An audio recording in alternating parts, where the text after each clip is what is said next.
Once again, you already know what it is, and you already know where you have reached the number one up-and-coming collaborative podcast anywhere in the world. For the 101st consecutive week in a row, I'm so happy to introduce to you my brother from another mother, representing everything pro wrestling. He's the one and only Conrad Cushman.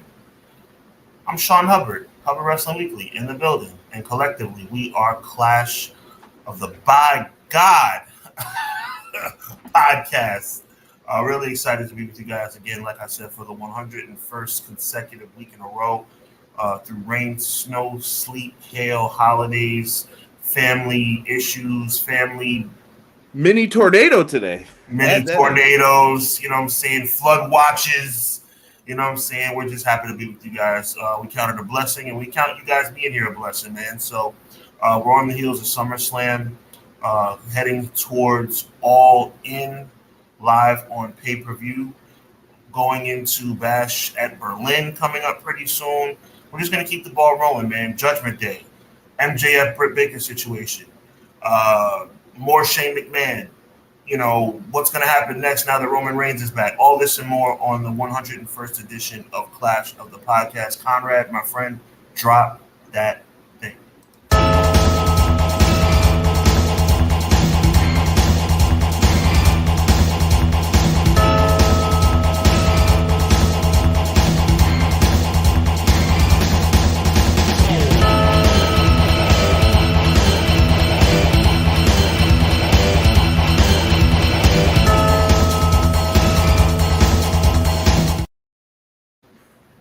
Man, feels good to be back.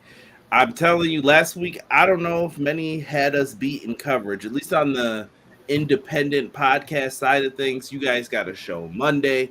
You got a show with us Wednesday. You got another show on Thursday. You got another show with us on, when was pay-per-view? Saturday. Man, we barely got any breaks in between then, man. And all of them were hour and a half.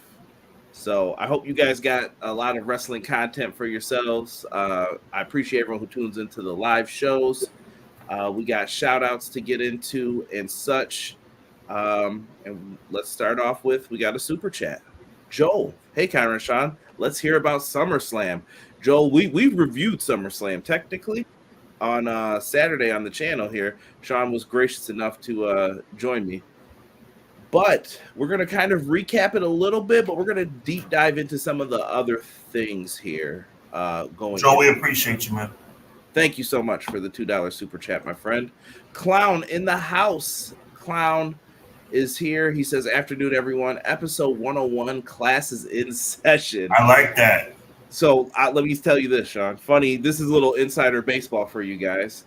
I was going to do something like that for the clips, but then there were so many good clips that I was like, the design that I used, I was like, I have to use this. Mm-hmm. It was like this is what happened with Judgment Day. This was the after effect. This is what happened with Roman. This is the after. I just couldn't let it go. So right. But Clash 101, EPW, HWW, Clash of the Podcast 101 is in session. Clash is in session every Monday at 6:05. So I like that. Clash is in session. Ooh, Clash is in merch. Clash is in session. Thunderbolt. And there you go. We're always marketing over here. Ray Thompson in the house. He said, "Happy Monday, guys. Hope everyone had a great weekend. I can't complain. Enjoyed SummerSlam Saturday, and then took the kids to." Is it Idlewild Sunday? I'm not sure what that is, but I hope you guys had fun. It sounds like it's fun. Match of the night was Punk Drew, but the U.S. title match exceeded my expectations easily. The best main roster match Night has had so far. Okay. I like it, Ray. I like it. Quills in the house. Sean, I'm going to let you take this one. Quilly in the building. We appreciate you, man. He says, what's up, Conrad, Sean, and chat, your boy Quills is back again to enjoy my two favorite bros, CJ and Hubs, for episode 101 of the best wrestling podcast out today, Clash of the By God podcast, hashtag EPW, hashtag HWW. He goes on to say SummerSlam was a soft 7 out of 10 show. Congrats to LA Knight for finally getting his moment and becoming new United States champion, and the return of Roman Reigns for saving pretty much an average show, hashtag OTC. He continues saying Triple H's booking for us lately has been beyond egregious. You mean to tell me that Bianca Belair and Jade Cargill were on the flyer for SummerSlam, but they couldn't be on the actual SummerSlam show? I am still blown away by that too, Quilly. As always, your commentary is very much appreciated. Our boy Quills continues saying that, but somehow you had time to put on all the new quote unquote jobber Apollo Crews for a Manscaped promo and the delusional brain dead R-Truth for a segment with a clown down under that was needed. What? Question mark. It wasn't needed. And also, Quills talks about how Jelly Roll was awesome. No, I don't care. A lot to unpack there, and I think most of it is fairly accurate, Quills. R-Truth was the only the prominently featured. I guess you could say him doing that promo with Miz in the middle of the ring was a little bit silly. Apollo didn't make the show except for that Manscaped commercial, like you said. And egregious is the right word, in my opinion, 100% as it relates to an absolutely outstanding talent like Jade Cargill and Bianca Belair. Some mysteries will never be solved. I wish I had the Unsolved Mystery song right now queued up that we could play. Yep. Clown says, love me some Jelly Roll since it comes with the Trap House and him hanging out with Struggle. I heard of Jelly Roll many, many, many years ago in my younger days when he used to rap. I don't know. It was funny to me that they had like Jelly Roll, MGK. Kid Rock has done shows there in the past. And it's so funny to see like the dudes who once did rap now went into other genres of music. And I don't know. That's like I said, that's one of my issues with the whole like, why did people boo John Cena back in the day? Well, I finally figured it out. I was like, that he turned, like he stopped being the person that I cheered for to get the spot, and then he became something else. So just weird. And I'm glad that you guys are enjoying Jelly Roll. I don't know. I'm not hip to the newest music with some things though either. Takes me a little bit longer to get to it. I have to hear a recommendation from like my friends. Someone's like, yo, you gotta check out this album. But I don't know. I just had to throw my music thoughts in there. Oh, that's fine. Jelly Roll was cool. I mean, I'm not a fan because I don't know his music like that. I think he did a good job with God Bless America. Yeah, I missed that. Sean was actually keeping me up to date when that part of the show was happening. Easy Faux Sheezy, as always in the building, says hello. Good evening, all. Hope you had a blessed weekend, and let's kick off the week with the two of the real ones. Thank you, man, in our pro wrestling community. You're a real one as well, Emily, so we appreciate you. Thank you, Matt. And I appreciate the extra shout-outs, too, you've been giving, man. All love. Renegade L2K James from the Pro Wrestler Shoot says, so Berlin rematch, perhaps, Orton versus Gunther? I don't know if they're going to go that route. I think we'll get into that once we get to that match. And a trade coming, Jay and Sammy to the Blue Brand. So you guys know I'm Mr. #WhatDraft, but I'm going to give them some props today. I wish it would have came a little bit sooner, but they did announce that there was a deal worked out between Adam Pearce and Nick Aldis. This is all you've always had to do if you're going to let people switch brands. Is it a one-time trade? Just explain yourselves. But apparently tonight we got some people from SmackDown on Raw. We'll see. I don't know if you have any quick thoughts on that portion of it, or it is what it is. Respect. McKinney's in the house. He said, yo, I'm here to talk wrestling with the Fire live chat and the PYT Express of the podcast, Clash of the podcast, and to let y'all know, strive not to be a success, but rather to be of value. Let's go. I like that. Thank you, McKinney. Always could use hearing something like that, McKinney. Thank you so much. And Sean, you got to say your patent phrase. Yeah, the only Vinny we like. We appreciate you, Vinny. Fresh off of his excursion to Cleveland, Ohio for SummerSlam weekend. He says, happy Monday. Went to SummerSlam and it was an amazing experience. Lost my voice during Roman Reigns' return. God bless as always. God bless you too, Vinny. Easy E has now become Elite Easy E. Hey, you. What's up, E? What up? Appreciate you. BJ's in the house. BJ says, hope your Monday has been good. Glad to be here with you all. Glad you're here, BJ. Glad you're here as well. BJ and Sean, I'm going to say this. BJ and Sean are my two favorite people sometimes to talk wrestling with because, like I said, they will come up with some crazy ideas where I'm like, I didn't think about that. You know what? That might work. That might work. You could do something different with that. If I wanted to fool someone, I'm calling them up like, what are you thinking with this? Right. And they always come up with something different for me. Doug, episode 101. Y'all better not be after any Dalmatians. Teach me. Let's go.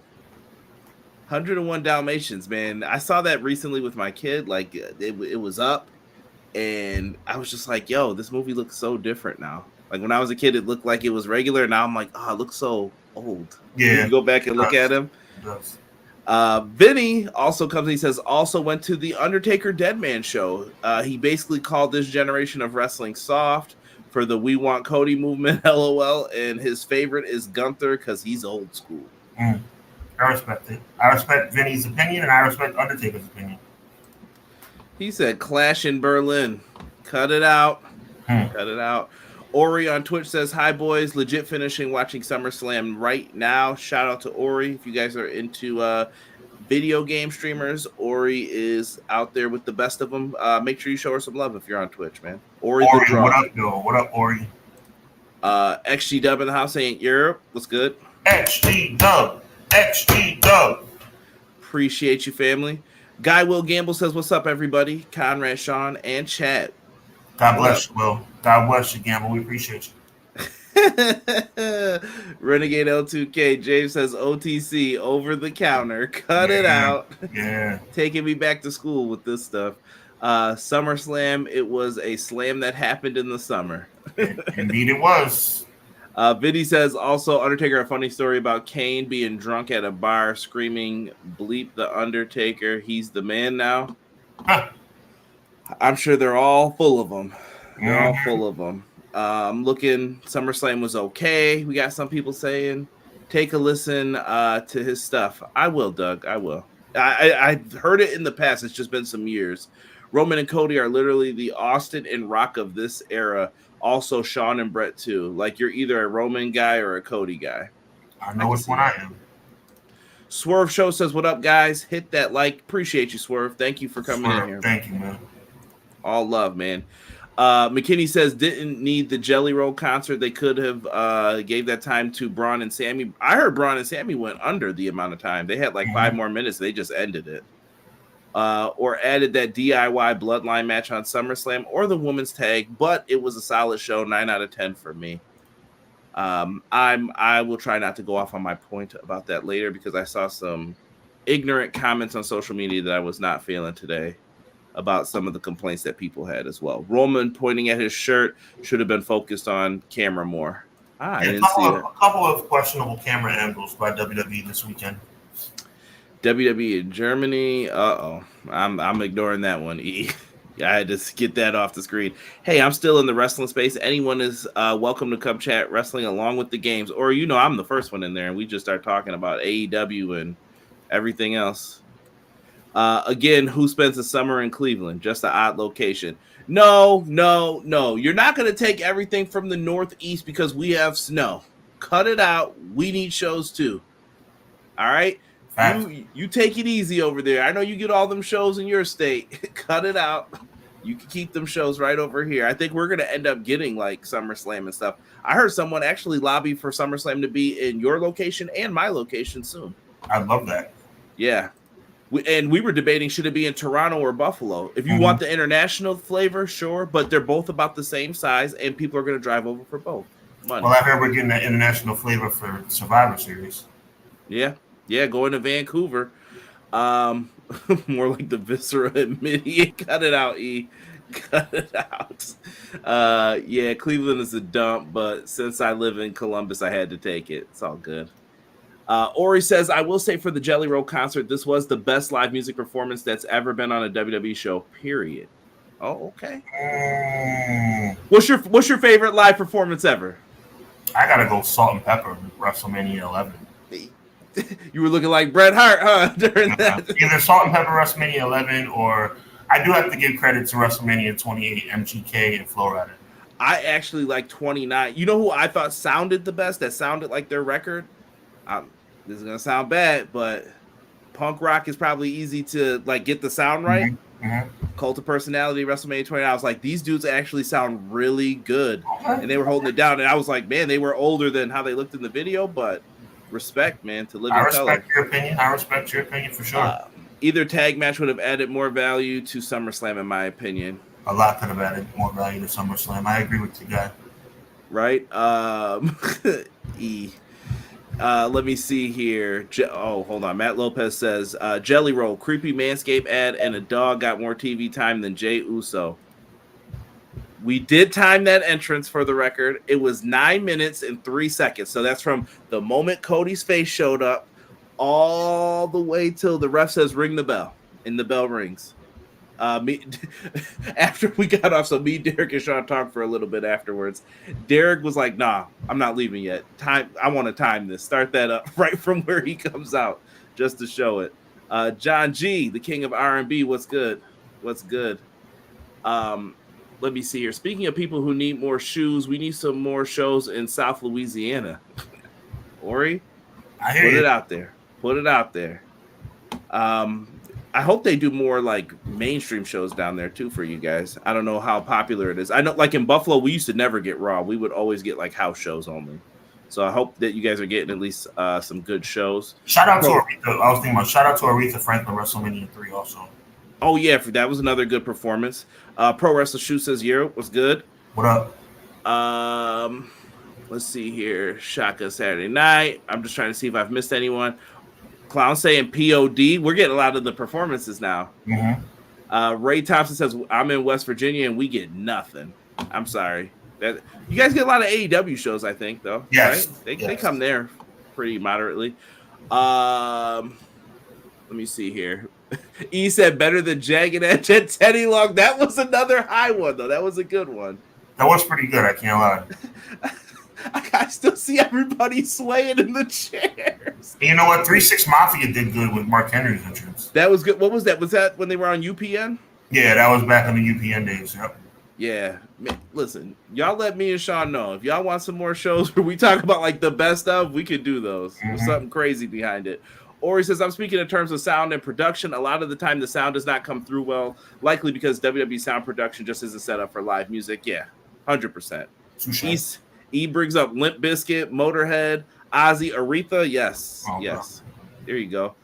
I will say knowing more about Pharaoh makes it cooler, but Arn was flapping them gums crazy. Double A earned the right, man. I ain't going to hold them down too much. They gave up that ref cam during the Liv Rhea match because he was like, he was going to show us some naughty situations. I did see that after, man. I did see that. Just seeing if I miss anything. Oh, Matt Lopez has Saliva 2002 Survivor Series. That's a classic. That was good. Hey, listen, our homie Malik was talking, and he put the question out there, is this the best SummerSlam? Now, I don't know if he's being biased because he was there, but 2002 SummerSlam is kind of like the all-time, everyone respects it as the GOAT. I don't know if are you ready to crowd? Is this top 5? Where do you put this SummerSlam? Better half, at least? This year? Yeah. No. Absolutely not. This show was okay. I give it a C plus. I love the honesty. This brother is honest. I gave it a C plus, and to me, there's no way a C plus would be a top 5. I mean, 92, 2002, 91 was really good. 97 was excellent. 98 was excellent. 98. Austin Taker, Rock, Triple H. Yes. Come on, bro. That dumpster match with the Outlaws and best SummerSlam ever. Yo, shout out to my friend's mom who ordered it for him. He fell asleep. She came in the room and I'm in there and I'm watching it like crazy. I'm like, yo, I got this. I mean, anybody who says SummerSlam 2024 was the best SummerSlam ever, God bless you. I hope you just hang on to what you believe, man. But to me, this show left a lot to be desired. It was okay. It was a good show, a C plus. How can I call a C plus show that I called C plus on Saturday night one of the best SummerSlams of all time? I just had to put it out there for you. No, I appreciate you, bro. Like to me, SummerSlam, if I had to narrow it down to like two, I'd say SummerSlam '02 or SummerSlam '98. Yeah, I would say '02 and 92 are my two like probably favorites. Yep. Um, okay, let's get into the SummerSlam talk, shall we? And you guys feel free to chime in as well. We'll try to put up some of your thoughts as they come up here. How do you want to do this? You want to just run through each match and then we can kind of just quickly thoughts and then we did our review on Saturday night, so we can kind of just touch on the key points, bro.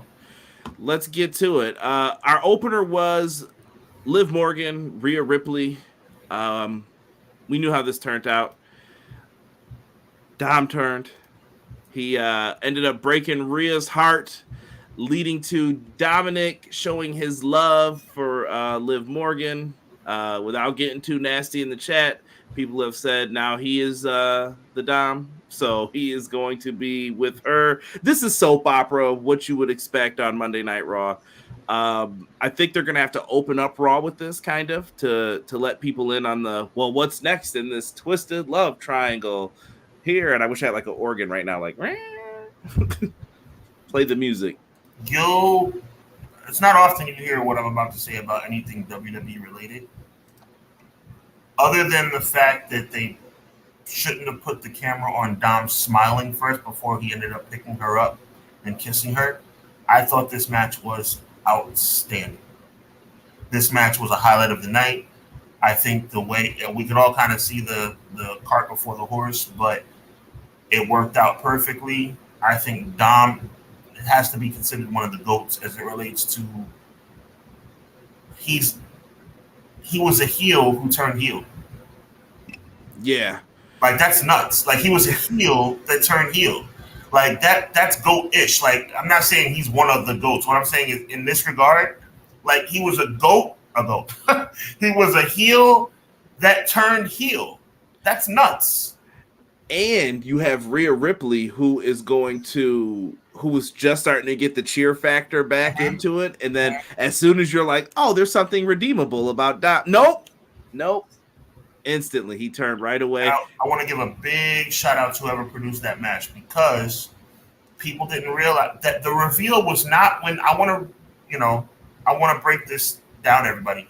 The reveal of Dom turning heel was not him stopping Rhea from using the chair. That was not the reveal. And that was actually him helping her. That was him helping her. That was him helping her to not get disqualified and have a chance to win the title. So that was brilliant. I loved it. I absolutely loved it. I was like, no. This is because you're getting the crowd saying, "Oh," I was like, no. This is not the reveal of her turning, of him turning on her. This is just him helping her to not get disqualified. I thought that was excellently done. Whoever put that together, I don't know if it was Bruce. I don't know if it was, was the guy that was Kurt Angle's son? From Alpha Academy? Jason Jordan. Whoever put that together did a good job. Yeah, I have no idea. Matt Lopez is reminding everyone that the first hour of Raw is commercial free tonight. So if you're watching it during hour 2 and 3, expect a lot of commercials. They backload them. That's all that they usually do. Emily's, we appreciate you. Just sent the Raw order for today in our chat. Donnie, what's good, man? Appreciate you joining us. I see you. Donnie T, what up? Dope. Appreciate you. McKinney says, I called the finish at SummerSlam. Now I need Liv to dump Dom on Raw for Finn, and the revenge tour is complete. I don't think you do that, though. I really don't. Why would you waste Dom's heat now? Because is Dom going to get cheered that he made a bad decision and then he's without Rhea? Because Rhea's not going to take him back. Well, no, that's over. I mean, now the feud's going to be between Dom and Liv versus Rhea. And I predict Damian Priest will take up for Rhea as well. That's another dynamic, as we'll get into later on. Right. I just think that this idea would leave Dom on an island, and I don't think you want to do that just yet. Mm-hmm. Until they slid it into the ring with Liv, we knew it was coming. Yep, absolutely, with the steel chair. Well, actually, it was him making. Yeah, didn't get beat to the floor. In hindsight, I brought binoculars, and man, did Dom lay one on Liv. ad-free hour of Raw, so the first 59 minutes with no AAA. We don't know that. I do predict they'll probably open with a promo, though. Dom folded quicker than my 8-paper airplane in second grade. Real quick, though. Would you rather be someone who calls a woman mommy, or would you rather have a woman call you daddy? Like, honestly, from a man's standpoint, I think Dom made the right decision. First of all, before this is good storytelling. Let's give WWE some credit, right? First of all, has Rhea ever kissed Dominic? Now, she licked him a couple times over the past 2 weeks. She licked him, but now before she went down, they never shared a moment. They never kissed each other. Like, it was always her whispering in his ear or whatever. They never had a passionate moment on TV. So to me, it's like the natural storyline, real talk. I think Dom should come out and say, yo, you never showed me any love. I would bring that up. There would be so many obvious things like, I have to call you mommy? No. My name is Dominic Mysterio. And you never gave me the affection I needed. You never gave me the respect I deserved. And then I would make it so this promo would be something that would make somebody, even who hates Dominic, be like, I understand. I really understand. Well, heels usually tell the truth most of the time with a little lie into it. There you go. And remember, how did he get into this group? What were they doing? Rhea was choking him out on the apron as they beat up his father with her legs. She was not the good one to start with in this, but she became the one who was loved in it. I wanted to put this up when you were talking. Welcome to Clash After Dark. Would you rather? So in the chat, if I had a poll up right now, would you rather be called daddy or call someone mommy? Let's be real, man. Let's be real. There's no way. If it's both ways, that's cool. If she's your mommy and I'm her daddy, that's cool. And we're keeping this PG-13. It's no problem. If she wants to be called mommy, then you can call me that. But there's no way we're walking around, I'm calling you mommy and you're calling me Sean. Like that, there's a dynamic that's a little bit off kilter here. And then here comes Liv Morgan, who's, by the way, not hard to look at either, right? Both two very attractive young ladies. And she's calling you daddy?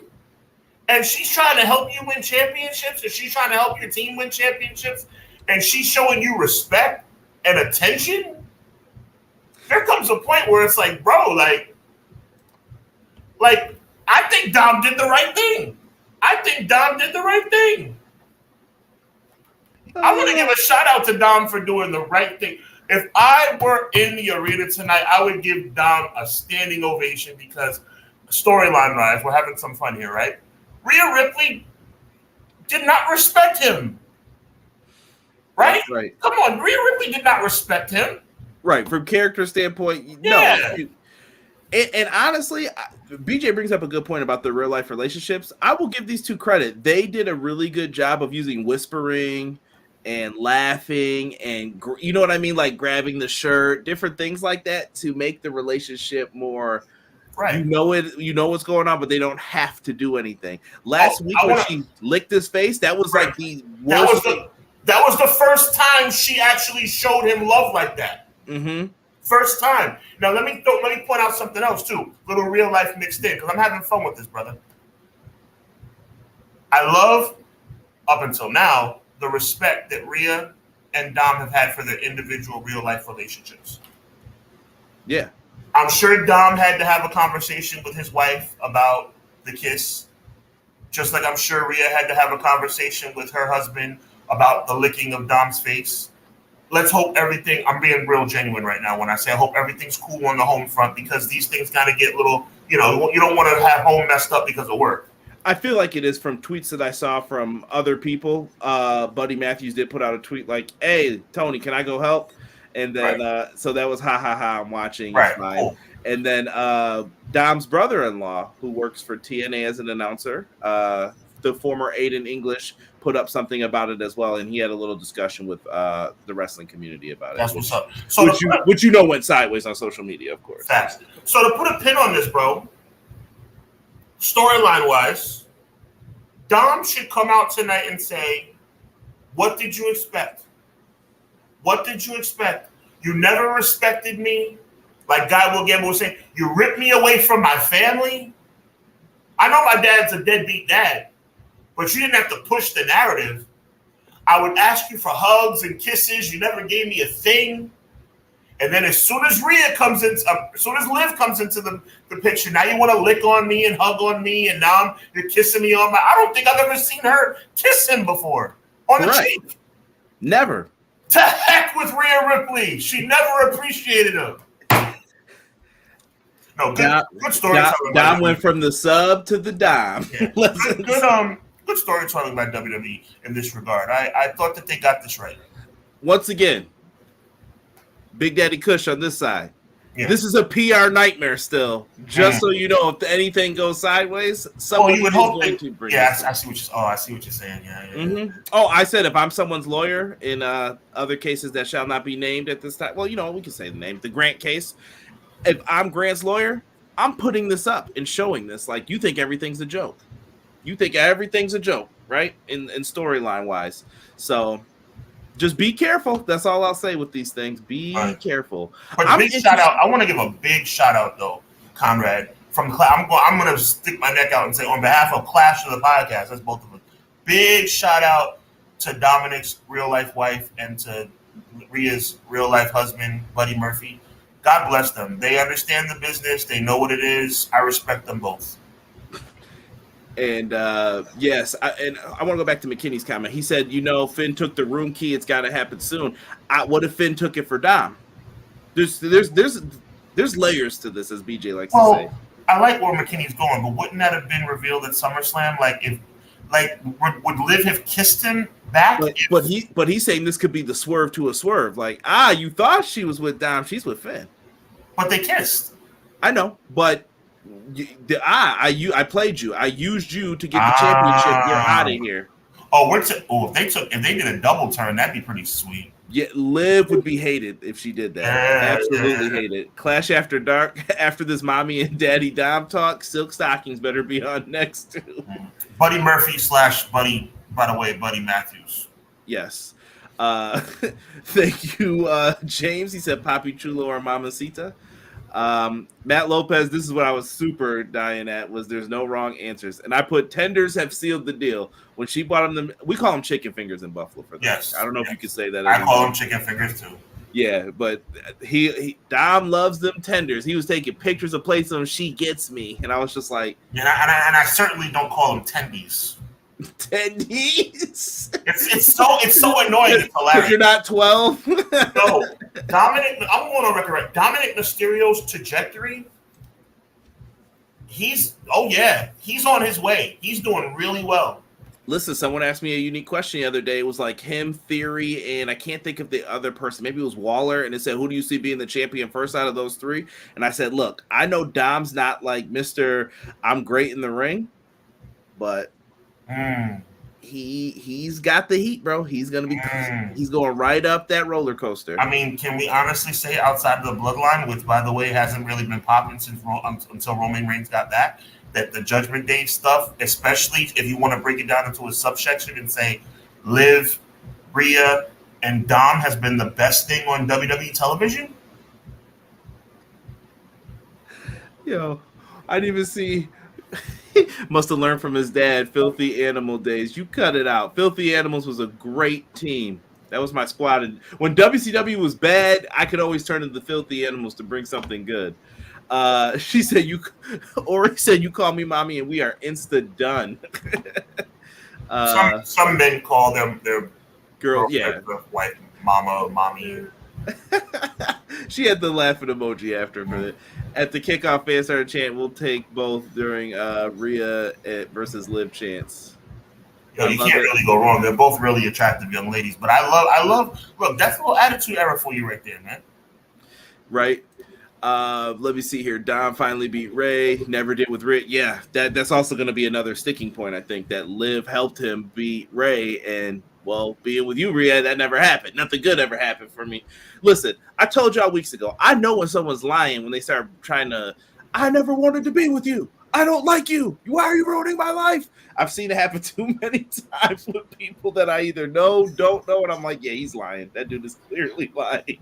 At the end of the day, though, I think from a storyline perspective, Liv didn't know. Maybe that's all going to be revealed. Yeah, didn't she look surprised when he picked her up? She cried.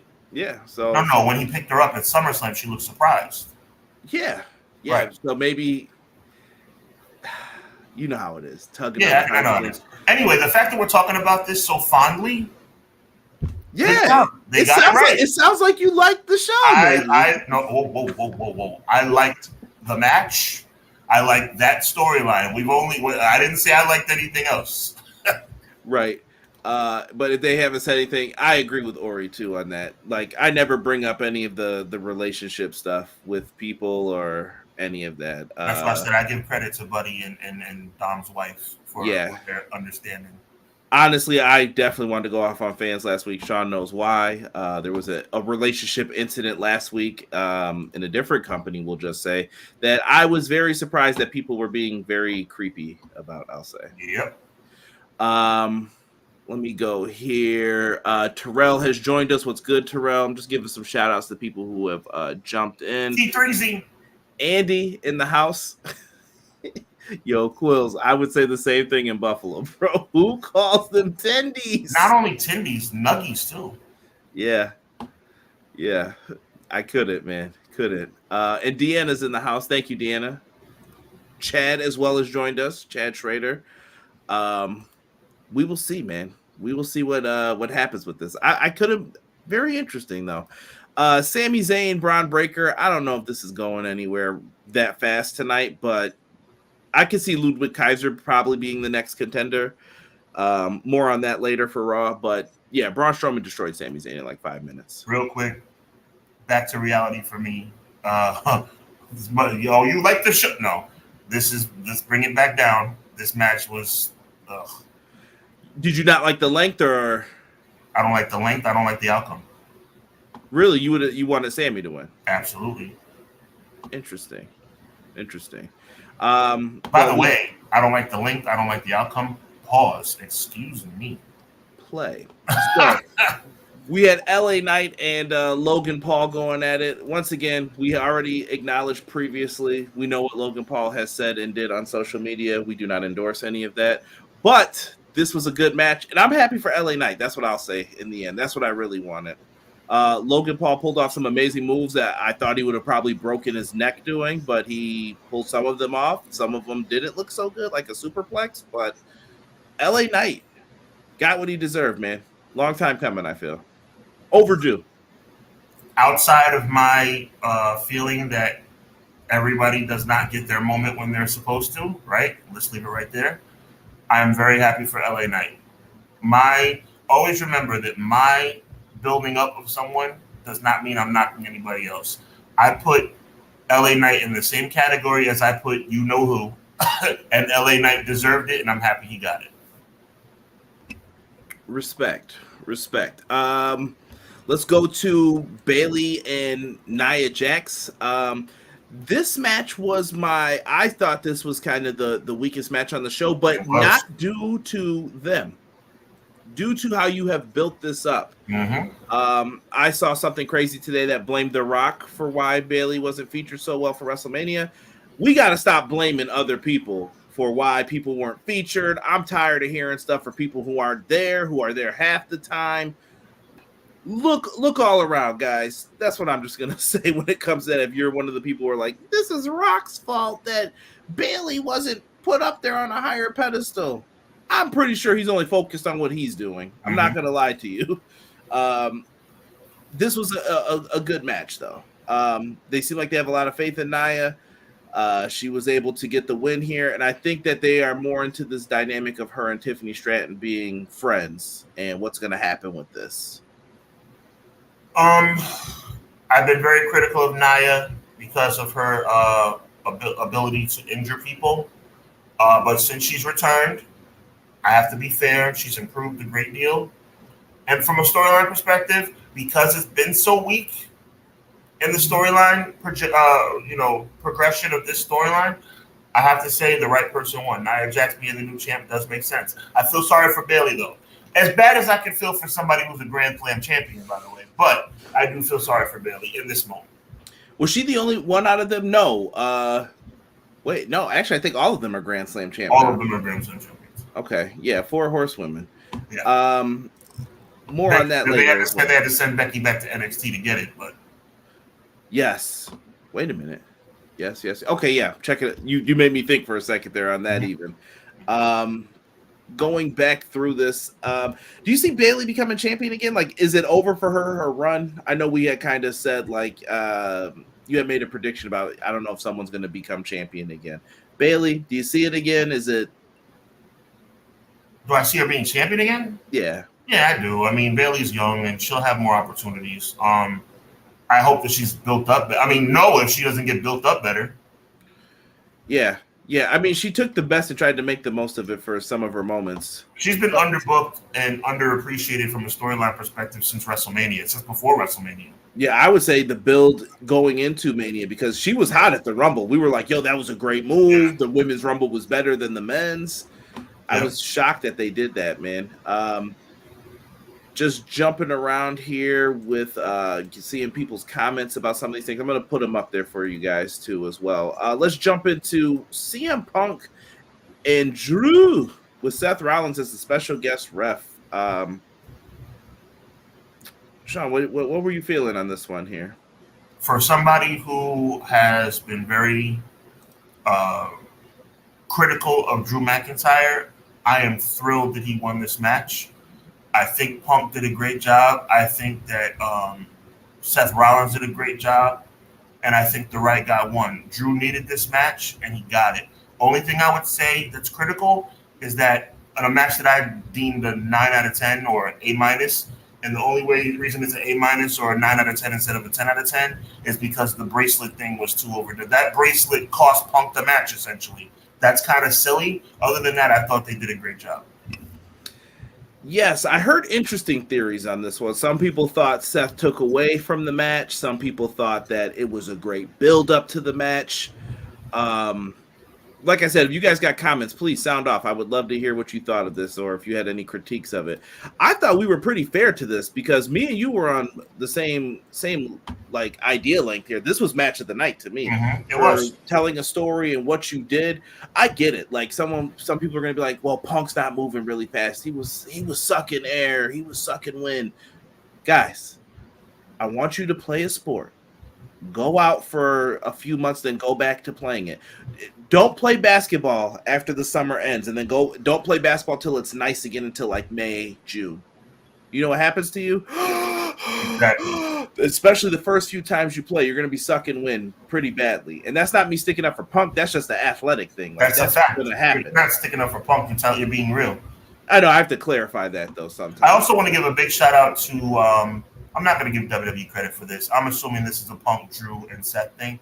I want to give a big shout-out to them for the play that they did on Bret, Undertaker, and Shawn Michaels from 1997.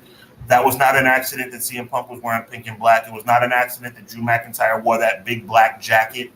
Only thing that I think Seth dropped the ball, he should have put his hair in a ponytail. And the shorts. Right. The shorts. But other than that, I love paying homage to the past. Chris LeClaire, appreciate you. I see you in the chat as well. I'm just here to put up stuff here. Let me see. Vinny says the bracelet thing was overdone. I can understand your argument with that, at least if you're bringing that up. And in the end, he didn't get to keep it either. Exactly. And him blaming Seth for it too was also very like, calm down. I'm trying to tell you. By the way, did you hear the audio of what like Punk was saying? So I always have a bunch of people over, so I miss audio things I should hear. He was like, I don't care about you, your stupid Sabu pants. I'm tired of you. Get out my face. And I was just dying. He also said you're as good of a referee as you are a wrestler. Hey, making it personal. Yeah. Does this feud go into like triple threat mode? I don't want it to personally. This is just me talking. I don't want to see them make this a triple threat right now. There is more length in Punk Rollins as a feud versus let's make this a triple threat.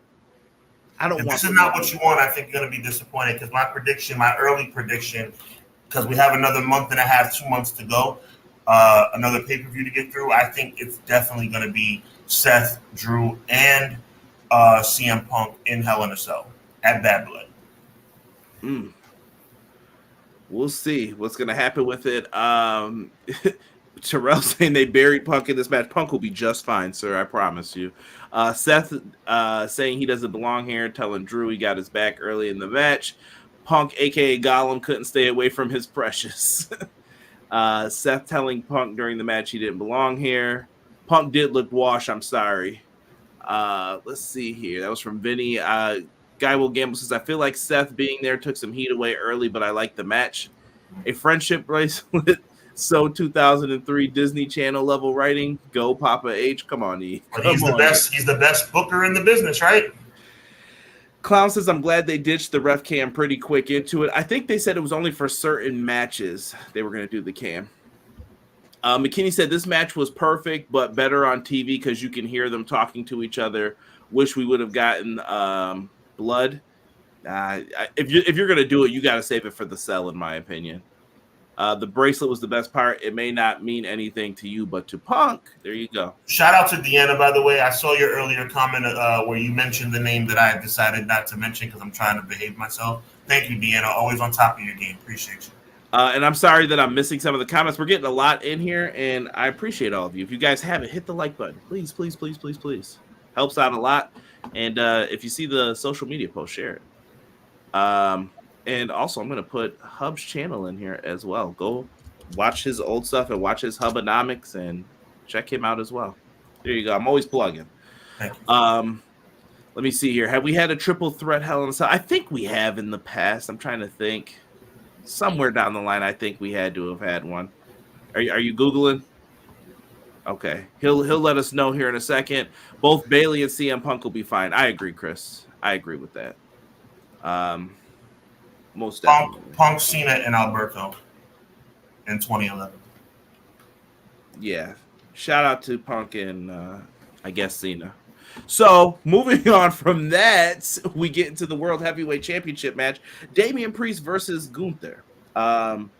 This Damian Priest started out as someone that I was like, I don't know. I'm not feeling this into like the last few weeks. I'm like, he did a good job. Mm-hmm. He's done a good job. They gave him the ball and he ran with it. He got a first down.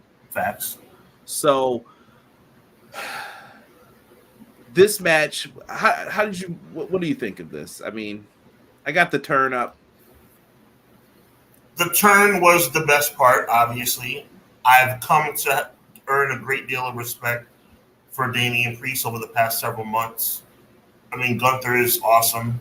I really am disappointed though. I wanted Priest to retain, but in order for it to work, you had to have, you can't have Finn turn on Priest and then Priest retain. So, I guess they got it right. It was an okay match. I gave it a 7 out of 10. Gunther is super protected. That was my logic behind it. That was my logic. Leezy came in real quick. Yeah, the ring general, let's go Walter, people are saying in the chat. I can see how people are big fans of his. What do you want to focus on first? Walter's portion of this or the Judgment Day? Because we got two things we could spread. Let's talk about Gunther first. Okay. Gunther, he wins the championship here. Who do you want to see matchups with Gunther? I mean, I think Seth is a no-brainer that you kind of want to see that matchup eventually happen. Who else could he go out there and crush it with on Monday Night Raw, though, that you're like, yeah? Well, considering how predictable and ordinary WWE storyline writing is, I predict very easily that Sami Zayn's going to be the first challenger because Sami Zayn beat him at WrestleMania. It's either Sami or I think you know who. It'll be one of those two. I don't even want to talk about it. Yeah. So, yeah. And I'm not trying to You're my brother. I'm sorry. not trying. I mean, there comes a point where like career sabotage becomes a thing. You know what I'm trying to say? Like, it better not be Jey Uso. That would be ridiculous because we all know Jey Uso would lose. I'm thinking they go the obvious route of Sami Zayn because Sami Zayn beat him at WrestleMania. Right. Finn interference wasn't needed. Quill says. Vinny says Priest won me over with this title run. I respect it. This made Finn way more interesting. I think I would say that too. Who said that? Vinny? I think so too. Yeah. He said this will make Finn way more interesting. Finn is at the point of no return for me, kind of, too, though. Like, I don't think he'll ever be where he was when he was in the Universal title picture. And I'm like, that kind of sucks. But this goes back into... That look on Finn's face we haven't seen in about a year. So, if that look on his face when the reveal came out, good job, Conrad. That's why you're the best. That look encourages me because when he gets angry, that's when he's at his best. To me, it all is going to depend on how you realign this whole Judgment Day thing. Where are we going? I'm still holding out hope for two factions. It possibly could happen. I know it's unlikely, but the good times are gone though with this group. It's over. We went from and we have Edge. What happened to that guy? We don't know. But Adam Copeland is gone. He's over in AEW now. But the group started with those three, and they were wearing suits and stuff. And I was like, what is this? Feuding with Finn, laying him out. And then we went to Finn joining the group and then getting Dominic to join the group. They became tag champs. They added JD McDonough, who was kind of like an underling in the beginning that they didn't want. And Carlito's in that role now. And I want to say it again, like I said on your channel, make sure you check out Everything Pro Wrestling every Wednesday night at 10 p.m. with my guy Derek and Conrad. I said it on Saturday night. This is an opportunity. Chat, let me know if you agree. This is an opportunity of all opportunities, the biggest opportunity, the most obvious opportunity. Who am I talking about? Carlito. This is his chance. Carlito can choose what side to be on. And I think if Carlito is put in a position to choose and he swerves my opinion, the Finn, Liv, Dominic side and aligns himself with Rhea and Priest, let's go. This is Carlito's chance. This is the first chance Carlito has had, in my opinion, to really make an impact since he's been back in WWE. Give him something to do. Matt Lopez brings up a good matchup that I wanted to see. And this could be the first matchup, too. I'm not throwing this out there. If I had to pick three names, it'd be the two we've said and Ilya Dragunov. If you really wanted to wow those people in Berlin, that's the match. Do you remember their NXT UK bouts? But no one was around. Oh, my goodness. Classics. Yeah, he's the guy who took the title away after like 500 days or whatever it was. Yes, and but the first match I just remember his lips bleeding, the neck was like purple, splotchy, and just right. It just a beat down of things. By the way, just in case you were wondering, and I would like your opinion on this too, Conrad, I don't see Gunther losing the belt until WrestleMania. He will hold on to that belt until WrestleMania. I think he loses it before. Really? Just before, yes. Interesting. Okay. I feel like you could do so. Here, you want my prediction now? I got my Rumble prediction ready. I would love your Rumble prediction. At least for this side, I'll say. Okay. I'm gonna say, and I'll be fair to the women's side too. I'm gonna say Charlotte and Tiffany Stratton are gonna end up feuding. When, I don't know, but I think it's gonna be at Mania. They're going to hold off. That's a big match they could do. And I think it's Charlotte passing the torch like, you guys are next. Okay. This isn't about me. But in between then, Charlotte's going to be the champion. Maybe even in a rematch with her. Okay. Punk is going to win. This is going to be the year of Punk.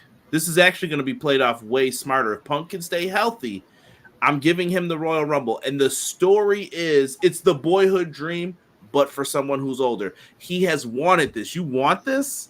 How bad do you want it? You failed every time you've had a chance here. You're not good enough. You've blown every opportunity. The moment you get to open your mouth, you let everybody know how stupid you are. You've blown every chance you've gotten, blah, blah, blah, blah, blah, blah, blah. And Seth lets him know, Seth has the big match with Gunther. He beats him. Wow, Seth does it. He's swinging the belt, doing all that craziness and foolishness. And Punk and Seth could be your Mania match at 41. That would be what I would do. Okay, fair enough. So you're saying that the winner of the Royal Rumble this year will challenge for the World Heavyweight Championship. Ergo, the Elimination Chamber will determine who goes to face Cody Rhodes. Yes, because I believe that I don't think the current WWE champion will be the champion. Well, I've already said I think Rock's taking it from him, but there's no guarantee. I thought Rock would be back by the summer. The summer's coming and going, and Yeah, we'll see. He might be pulling another Rumble special here. Oh boy.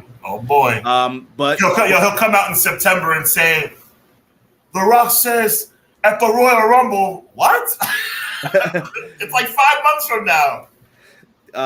Guy Will Gamble says Carlito is a backstabber, though. He could end up turning on Priest, but that could make it interesting, though, too. Like Sean said, if you split the faction into two. Exactly. Give him a chance. Like, make Carlito like the wild card. Like, I'm not saying Carlito is like awesome. I'm saying that let's give him a chance to be successful, right? Right. Gunther versus Cena at WrestleMania.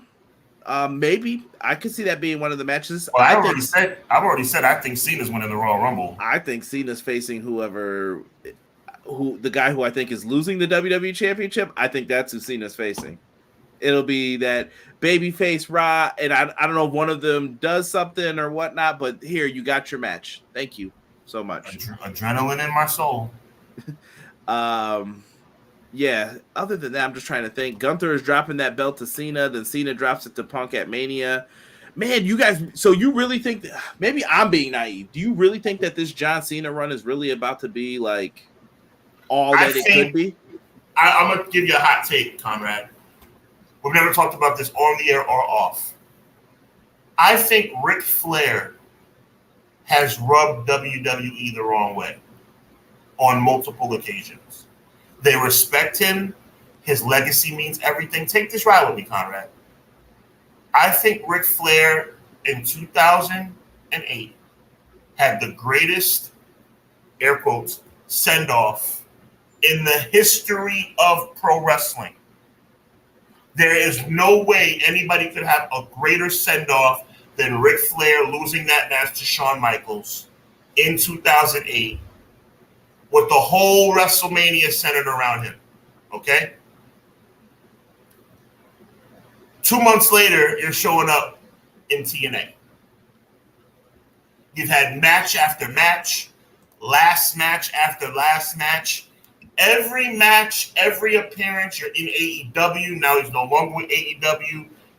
Every match that comes and goes lessens what happened in 2008 at WrestleMania 24. Why am I bringing this up?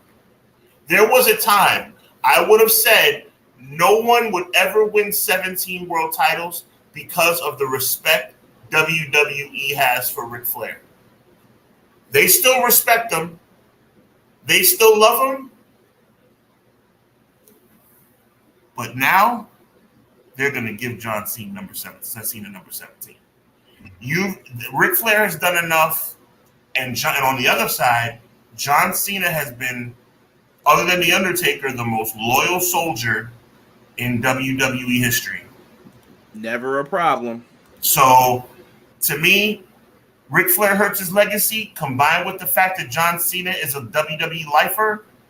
Oh, yeah, 17, baby. I'm not saying I'm happy about it, but I'm not mad at it either, because at the end of the day, John Cena, as corny as he's been, 5 moves of doom, you can't see me turning into a soldier when he should have been a rapper, whatever, he's earned my respect. Yes, and I hope people do put our where we come from and our I don't want to say age, but I'm trying to think our wrestling fandom. Just know where me and Sean have come from with Cena, and it's different. I don't have the same respect. Like, we just did a show with Narcolepsy Boy Malik. When we did that show with him, Malik is someone who I think of when I'm like, he loves John Cena because he grew up with him. That's like Hogan to us, to them, right? To that generation of fans. And I'm always just like, dude, I don't get it. Like, yo, this dude did so much stuff. He could have did so much more. Why weren't you fighting with the Office? But that's why they loved him, though, as well. So my question to you, Conrad, and I want to ask the chat this too. I want your take on what I just said, because I just took you on a wild ride to get you back to where we started. The whole logic of Cena winning 17, I think Ric Flair's decision-making over the past few years has made it something that can happen. I believe Ric Flair doesn't care. I think he knows that someone's going to break it eventually. The question is who, where, when. I don't know if you're giving Cena these title matches, though. I'm like, dog, he's not going to. Not to cut you off, because I want you to continue. Title matches, all he needs is one. There's also another thing that he could break. Okay. Let's just say he goes up against Braun Breaker, who challenged him afterwards on the post show. He's like, there's one you never got, and I got it. You want to get in the ring with me? You want to find out? And I was just like, he's never been Intercontinental champ either. So you think his crowning glory won't be 17? You think it'll be Grand Slam? It could be. I'm just saying, you have options here. He's going to be around for the whole year. Maybe both. Correct. They might. He's the greatest of all time. Right. Like, yeah, give it to him. Right. I just wanted to have you think outside the box. That's my Flair Cena 17 title theory. Yeah. And I'm seeing people also reminding us, don't forget about Randy Orton and the shoulder being up. I'm not going to lie to y'all. I think that's weak. I'm not going to lie to you guys. I really feel like that's weak, that Orton's shoulder was up, so he's going to get a title match. Like, I guess, maybe.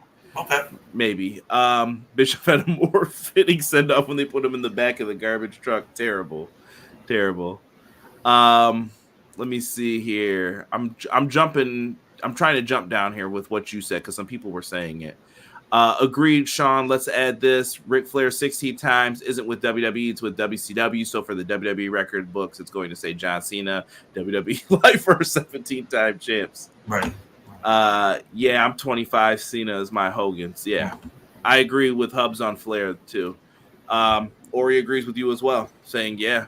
And I don't think you're wrong because listen, they used to refuse to acknowledge. I mean, maybe now they have to, but they used to never bring up like he was in TNA. They're like Ric Flair, the retired legend, blah blah blah. You know, Michael Cole's yelling and saying foolishness. I mean, I'm not going to continue beating this dead horse. I just want to say it one more time. WrestleMania 24 was amazing as far as Flair and HBK. They couldn't have done it better. How much more for all the stuff I talk about WWE? They got that right. They knocked that out the park. That was a grand slam, bro. Hold on. You know how we were talking the performances before. Leave the memories alone. I don't want you to stay. That was a great session. And then the next night, holy crap. Then the next night, the whole roster comes out and Undertaker gets down on a knee and acknowledges you as the GOAT. And then you have the temerity, the unmitigated gall to walk your narrow behind into TNA and face Mick Foley in a steel cage? And he wrestled in the dress clothes. Like, what are you doing, Rick? What are you doing? But he needed the bread, man. That's also been his John story. John Cena 17 times. I'm calling it right now. I guess that brings us to the main event. I'll keep this one short and sweet. It was Cody Rhodes, Solo Sikoa. Roman Reigns came back, and Jacob Fatu might be hurt. Those are the things that I hear most people talking about, not the match. I think that it was highly anticipated what was going to happen here. I think people were more looking towards the ramp. That's what I call these matches sometimes, where it's like they're looking for who's showing up. And when you know that's there, it takes away from the match. Cody had his long entrance. I thought it was cool that he did give the nod to Pharaoh because a lot of wrestling fans know Pharaoh. And if you're a dog fan, cool. Like, cool that Pharaoh got to be out there. You got the Arn Anderson moment. Like I said, Arn's wearing the ring. I think someone just put out the picture of Brock and him and Triple H. I don't know if it's Photoshopped or whatnot, but Brock Anderson, excuse me. Let me say that. Minute Maid Man is not who I'm referring to. And they were just back there taking the picture together like, yeah, you're back, you know? And I was just like, okay, I'm just watching everything and how stuff's being played. I won't allude to anything tonight. You guys can use your own brains. But we got that. Roman returned. He hits the spear on Solo Sikoa, and that allowed Cody to get the win. We get the little mega power stare off, like, you helped me? You helped me? So it puts them in the 1A, 1B on SmackDown. SmackDown needed this adrenaline like kick too from Roman badly. Conrad, I got a lot of love for my Ric Flair commentary, but I'm about to circle back around and be myself again. Weren't you being yourself before? I was being myself before, but what I mean is the chat's about to turn on me again. Cody Rhodes is not that good as world champion. Roman Reigns was the highlight of the pay-per-view, was the highlight of the main event, I should say. Jacob Fatu was the highlight of that match. I mean, Solo's, in my opinion, is not a main eventer either. Yeah, but yes, Roman and Jacob were the stars of that match. I've said it. See, people don't like when I say that. I'm ready for the comments to start flowing in. Sean, you're a hater. Cody's amazing. He's not. This title reign has been meh, bruh. MEH, meh. I'm telling you, bro. It's not. This reign is not reigning. You feel me? It's not. I'm telling you. Roman Reigns, that 5 seconds that Roman Reigns was in the match was the highlight. Now, I know we've been waiting for Roman Reigns, so maybe that's an unfair thing to say, but Jacob Fatu, man, like, it's just Cody is not him, bro. I'm sorry. Clown letting us know, and thank you, Clown, for this. He says SRS, that's Sean Ross Sapp of Fightful. If you guys want, check him out. He's also got Fightful Select. Don't say I never plugged your stuff, Sean. Has reported that Jacob's spot was planned. The injury is a work. I hope so. I'm glad if it is. Good. Maybe I think also, and this is the one thing that would make you think that they didn't want Jacob Fatu and Roman to even touch yet. Why would you? That's a match. That's a big time match. No. You're not destroying him. Cody's worst title match, Matt says. Woo. Solo is not main event material yet. This is not Solo's fault again. I'm gonna say some names. And I want you to just think NXT and what happened. Apollo Crews, Nia Jax, Dana Brooke. This is you called this person up too fast. He was about to be the North American champion in NXT. You're like, oh, we need him for the bloodline. What are we doing? I feel bad that they're putting this much pressure on this young man. Okay. Like, what are you doing? Like, I get it. And maybe this is all going to materialize into what it's going to. And then we'll be like, I like Solo a lot. And I think Solo he's done a great job. I don't know if he was ready for this spot necessarily yet, but what I'm saying is give the brother a break. You know, he didn't put himself in that spot. You know something, when you're asked to hit the Triple H mask, when you're asked to hit a home run in the bottom of the ninth of the World Series, when you've been a pinch hitter for your whole career, that's kind of tough. You know, Solo Sikoa has been thrusted into this position. I don't know if he's ready. He's doing a good job, but yeah, it's like I said, it's not something he asked for this quickly. I think. You know what he needs? What's that? Some flavor, seasoning. If you ain't sneezing, it ain't seasoned. That's what I meant to say. I couldn't get it out. He needs a little more seasoning, then he'll be all right. He'll be fine. Yeah, he's doing great. Yeah. Like I said. And I hope one day we look back at this and we'll be like, remember when we said he wasn't ready? Look at him now. This dude. Look at him now. Exactly. Roman saving SmackDown like it's 2020 all over again. Thank you. Vinny says. Oh, yes. Chris says Damian Priest and Roman Reigns are now listed as babyface. Thank you, Chris, for that. Thank you, Chris. Let me see here. Ending overbooked as heck thanks to Papa H. Can we talk about Danielson Double J with Steamboat as the ref yet? I'm looking forward to that. That was cool. Shout out to Punk for getting Steamboat over into AEW and talking with them. Facts. That's more on booking than Cody. Maybe so. I'm just talking about what I'm seeing on camera, bro. Yeah. The crowd pop was so insane. It felt like finally a real megastar showed up, Vinny said. Vinny's talking about Roman Reigns, by the way. I know. The heat way, though, for what you said, though. By the way, gotta give credit to my tag team partner, Conrad Cushman, so you don't think it's just me. A whole lot of yeet chants during the main event. Whole lot of yeet chants during the main event, but Triple H won't. I'm going to chill. Deanna, Guy Will Gamble, Quilly, everybody, I'm trying to chill. Was it just me, or did you hear a whole lot of yeets when the bloodline came out to help Solo Sikoa? Was it just my imagination?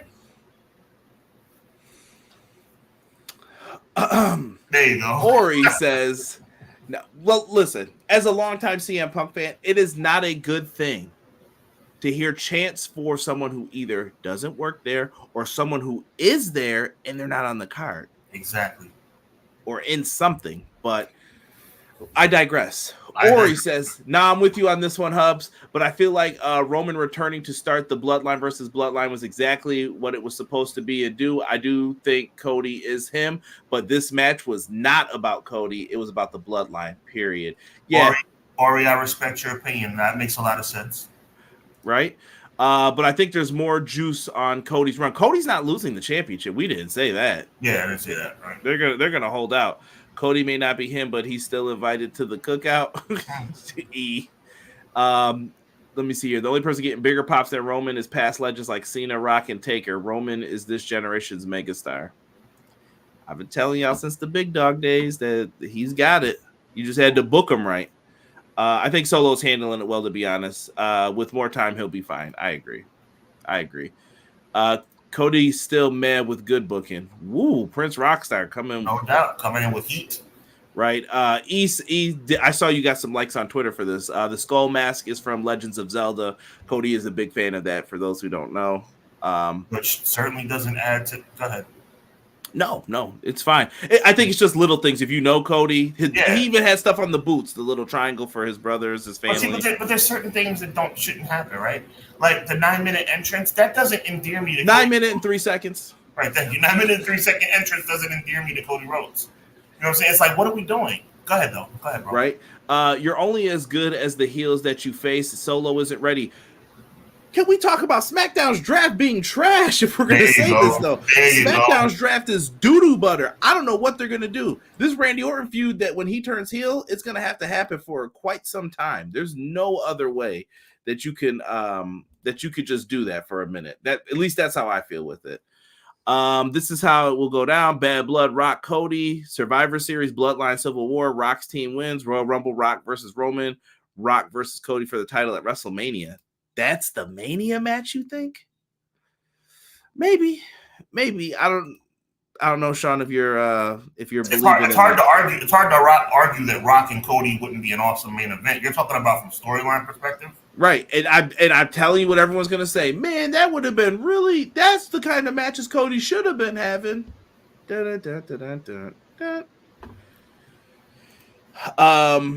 Let me see here. I'm just trying to look and see what else we have going on with any of this. That was the show. I was a little more generous than my counterparts, Sean and Derek, in reviewing this.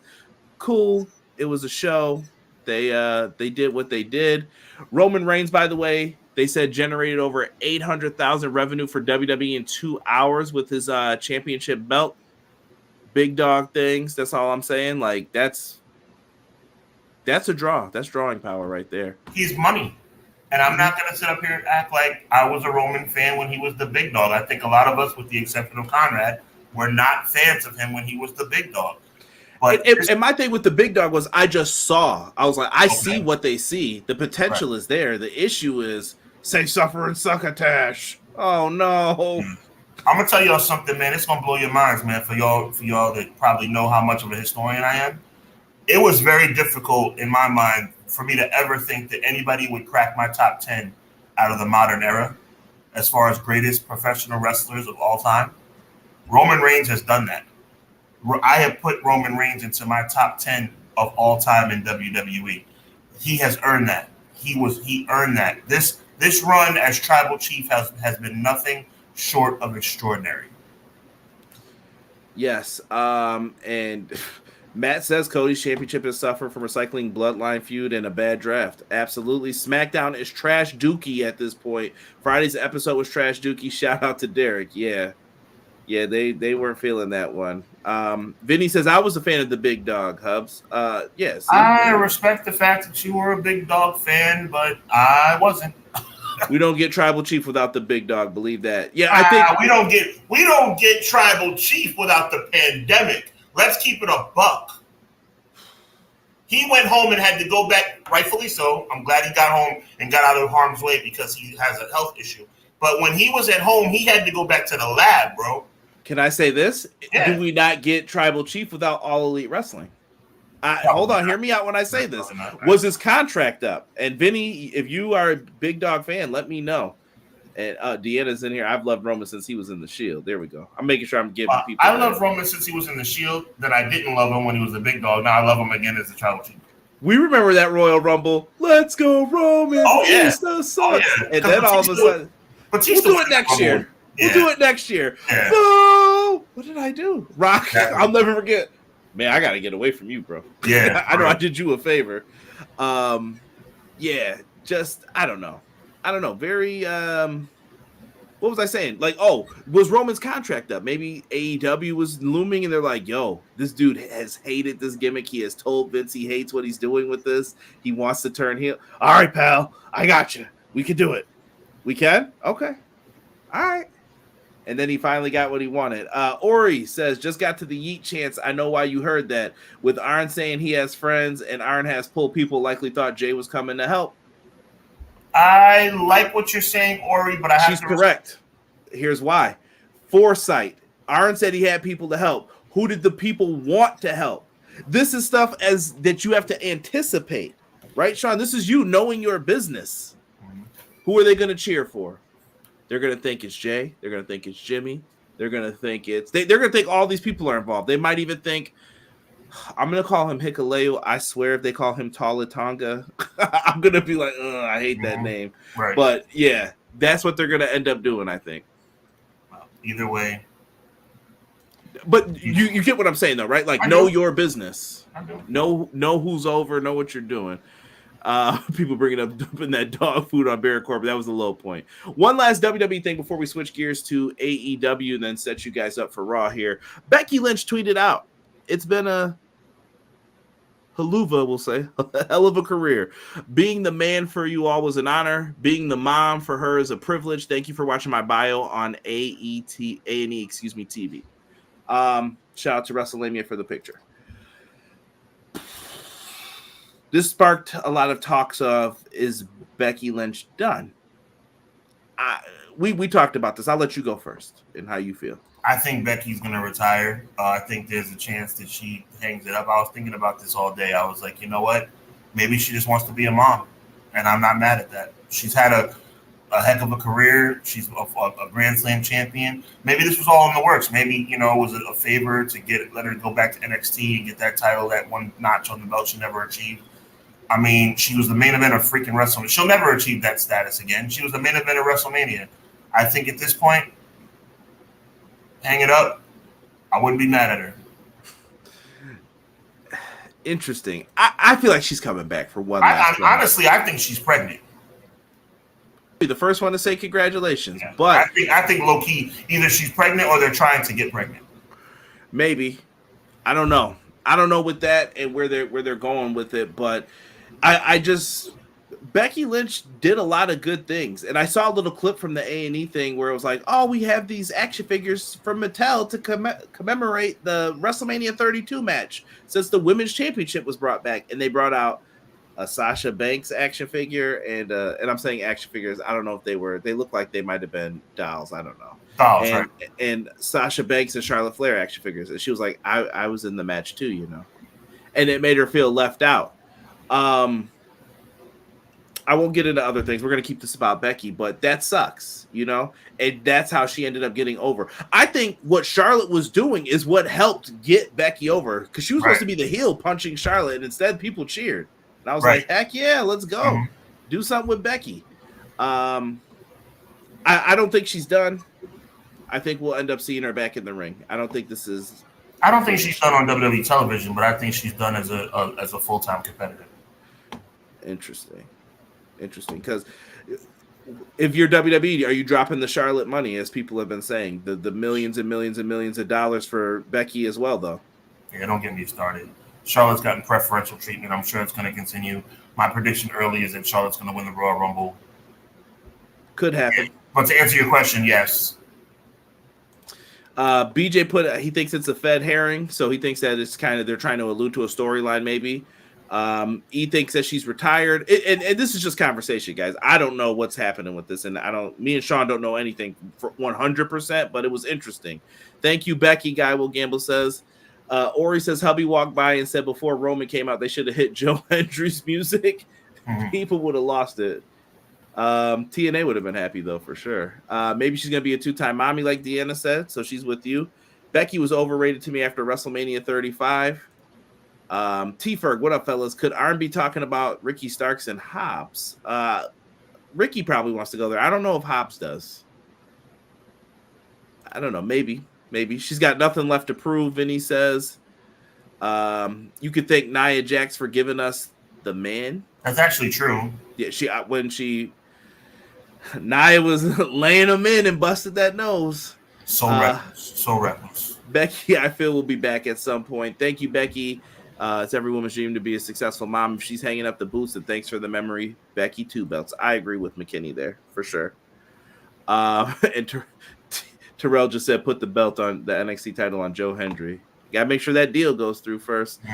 We'll leave the Becky stuff where it is. I'm sure that'll come back up in the upcoming weeks. Let's switch over to AEW here for 2 kind of quick conversations, I think they'll be. Yeah. What do you want to talk about first with these 2? I got the picture. I mean, we got to talk about MJF and Britt Baker. What happened with them? What on earth could happen with such a lovely locker room? We were talking about Shane McMahon on the Dynamite review, and then we ended up with this.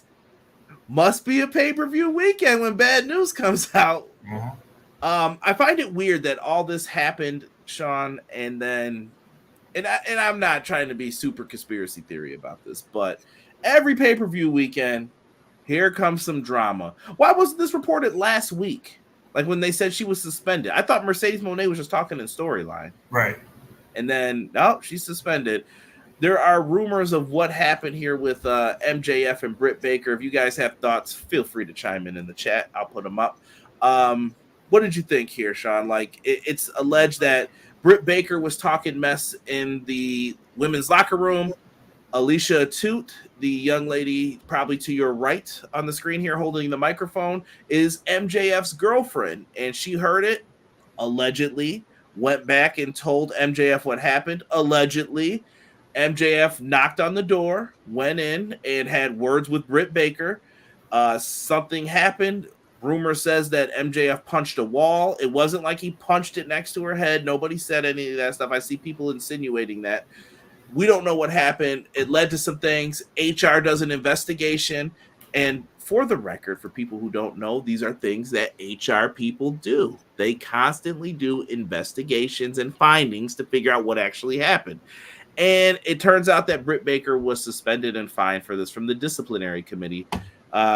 Good to know Bryan Danielson's on it. I think that information should have never been revealed, but that's what happened here. What do you take from this, Sean? I have thoughts, but mine are very boring.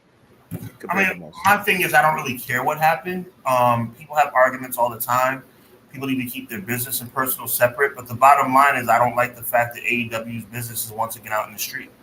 The last time it was done was last year. This time, for All In and for whatever reason, AEW did it on purpose, thinking it would be a storyline grabber of having the backstage footage of CM Punk and Jack Perry put on television. But now we have situations where backstage arguments and backstage garbage is starting to infiltrate the wrestling community and make AEW look bad. Like you said earlier, this Shane McMahon thing, and we can kind of easily segue into that too. Shane McMahon having a meeting with Tony Khan, that had the wrestling world abuzz. Everybody was talking about AEW for the right reasons. What's going to happen? Speculation, things of that nature. Now we're talking about Britt Baker having an argument with MJF's girlfriend and getting back to MJF and MJF stepping to Britt Baker and Big Baker defending herself or saying what she has to say. All of this stuff is alleged, leading to a massive argument in the back that leads them both to getting suspended just 3 weeks before they both have epic matches at a big pay-per-view. Well, MJF wasn't suspended. Well, MJF wasn't suspended. So whatever the case may be, thank you for the clarification. All stuff that should not be out in public, all stuff that should not be available for public consumption, and doesn't make AEW look bad. It doesn't make AEW look good, because we're not talking about wrestling. We're talking about backstage high school drama that is now taking the place of wrestling when you're supposed to be coming up on the doorstep of, on the precipice of the biggest pay-per-view of the year. And I believe all wrestling companies have this as well. I will. Yeah, but everybody doesn't let it slip out the front door. That's my question. Where is the leak? Either if it's someone within your company, and I think Tony needs to say, if I ever find out it's you, you're getting fired. If I ever find out who is telling, but how is this getting out? Like, it just seems very timed odd. If it happened before, don't you think people would have known a few days after? Yep. Someone would have said something after. And I'm going to bring up some comments here. And here's what I think. We don't know enough information to take sides in this. And I don't think Sean did here, really. We don't know enough information to take sides. Sean's point has been like this since the Punk stuff, and I will agree with this. The foolishness has to stop. Even as a CM Punk fan, this is not good for the company that you work for. Why is this happening? This has to stop. And then when the locker room gets divided, that just leads to more bad things, because it's people choosing sides, and then the other person gets mad. Well, and where else are they going to go? They're probably going to go over there. And who's there? Someone's going to be like, hey, welcome to the team, and then you get the photo and the NXT. You're going to be doing all that stuff. Do you really want that? Do you want that egg on your face? I believe WWE is trying to build up TNA to go up against AEW. They're helping TNA.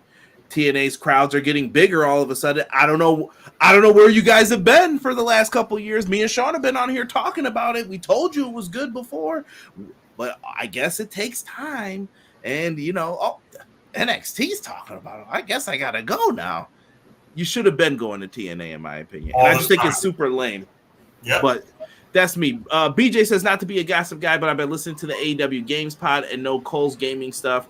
He has moved back up to PA alone. Wonder if Britt's going through a lot right now. I did not know that. Possible. So, all alleged, all speculation. Is Britt really suspended? Yes, she is suspended. I mean, she appeared at Comic-Con, but she's still not allowed to progress her stuff on television. I don't know, though, but I guess people are saying, does that really count? And possibly cost herself a championship, even though I would have predicted that Monet would have won the match. You just never know. Yeah, but this also hurts if people are saying Jamie Hayter should come back because she was Britt's heavy at one point. What happens with that? On this season of All Elite High drama, rumors fighting seasons of All Elite High. Sunshine Rainbows, huh? If you're not taking away pay and TV time, is it really a suspension? Plus MJF going into the women's locker room, he should have been suspended too. From what I've heard or understood, it sounds like MJF knocked on the door and said, I want to speak to you. Which, listen, y'all may not like this. Top guys get to do top guy things. That's the world of pro wrestling. If MJF says he's walking, Tony's like, hold on, player. I need you. Imagine what if Roman Reigns went up to Triple H and said, yo, I'm leaving. Oh, hold on. Oh, who do you need gone? oh, Conrad on the lower card? Yo, Conrad, pack your stuff up, Baldy. Get out of here. That's what they would tell me. I guarantee. They'd be like, pack it up, Baldy. You're going home. What did I do? We have to investigate things, and then I'm getting in trouble. Guarantee it. Right. He sneezed on the lettuce and catering. Yeah. Chico says Britt leaked it. Britt is a bullying picking on a non-wrestler. It depends on what you believe with this stuff. I'm not going to say anything. Like I said, to me, needs more information until I can make an assessment on the situation. I'm not involved there. We don't know. But I know what it did take away from what me and Sean were bringing up. Tony Khan, Shane McMahon. That deal had happened. Here's the picture once again. Tony looks like, hey there. I see a couple cups on the table. Someone had to know this picture was coming. Shout out to Mercedes for saying she took the picture. She's smart, making sure she stays relevant with this. And Shane's on the other side there. This happened allegedly in a business office in the airport in Arlington, Texas. Me and Sean talked about it. Sean's saying no to this is my favorite thing. And I agree with how Sean feels about it too, for the most part. But we got to play devil's advocate sometimes. And I was trying to say, like, well, what if Shane does this? What if Shane does that? Has Shane really had creative ideas? And I've mentioned he did have some good ideas for, like, put ECW on online. That was the future wave, and that's what happened. Shane was a sneakerhead way before anyone else, as we always knew. He always had on some cool kicks. He does the high spots, adrenaline. Could you get a match out of him and Darby? Yeah, but how many matches are you going to get out of him? How much are you going to pay him? Shane doesn't need Tony's money, and Tony doesn't need Shane's money. Sean, I asked you to think about it for a little bit on Wednesday. Where are you now with this? Have you come to anything else, or are you like, nope, I know I was 100% correct. Do not do this. After doing some reflection, I have to say that I'm 100% right. There's no way that I would let Shane McMahon come into my company. As much as I love Shane, it's too risky, man. The family ties are too thick. Yeah. Can't do it, man. Too risky. Too much risk, not enough reward. You got to give them the what you said. Thanksgiving happens. Yeah. Shane, ready to bury the hatchet, my friend. Yeah. I should have never took NXT, but I had to. You know what I mean? Well, you know, you are the father of my niece and my nieces, and Dad, you are the grandfather of my children. Maybe I should let bygones be bygones. And now I've let bygones be bygones, and I work for All Elite Wrestling. Dun, dun, dun. So what's going on over there, Shane? Well, we got this cool project planned. Womp, womp, womp. Game over. 3 weeks later. Shane, when your contract's up in 2 years, what do you think about coming back over with us? And I'll get you in a really good spot. You could be an EVP for us. And it's like, oh, no. So stuff like that can happen, too. Let me see here. Hold on here. I'm jumping to these questions on this, and then we'll get into the Raw stuff, and we might actually get up out of here a little early today. McKinney says, BJ, what was that stat about AEW business when it comes to their backstage drama? AEW always finds a way to take a couple steps backwards when things seem to look good. McKinney, I want you to also remember, too, though, I don't trust this. I showed Sean something this week with a brand new person coming out with their fast national numbers. Who'd you get them from? People said, and this dude started answering ever so immaturely. I'm not even going to say every name. question except the main question. Where did you get the numbers from? And he won't answer. Why wouldn't you answer if you're a person with integrity? I just told you my picture came from WrestleMania. Go support Sean Ross Sapp. This came from Sean Ross Sapp. Why can't you give credit to the sources? That's like, and if you put sources as well, I've seen people do that. Credit sources. If you put that, that's like doing a bibliography, big word of the day, and saying sources, books. Yeah, you're great, bud. And I think Trevor Dame or someone said that. I don't remember who. Credit to him, though. But that's the same thing. That's stupid. Don't play me. I'm not a sucker. So that means automatically do not listen to that person because they're being paid off instantly. And BJ did respond to him. He said nearly 200% increase in discussion, views, and shares if it's negativity for AEW compared to positive articles. Interesting. Always listen. Some of that stuff is wild. Matt Lopez says, I don't care if MJF is a top guy. If a grown man goes into the women's locker room to have a confrontation with another woman, he needs to be punished. 100%. That's what happened. 100%. We don't know though. We don't know the full situation. I'm going to keep saying that. Also, though, I don't think it's a bad thing to have conversations with people. I'll let you know if you're going to be trashing me. How long are you going to let someone trash your name before you say something? Yeah, but I don't think it's about the confrontation or the conversation. I think it's about the location. Yeah. And like I said, it depends on the scenario. If you said, can everyone clear out so I can have a word with her in private? No, a man should not be in the women's locker room, period, unless it's a storyline for on air like Rock and Trish. There should be no man should be in the women's locker room. It should be a conversation that MJF should broker outside of the locker room. They should meet in the hallway. They should meet in a side room. MJF should not step his foot, nor any man step their foot into the women's locker room. I don't agree with this fully, though.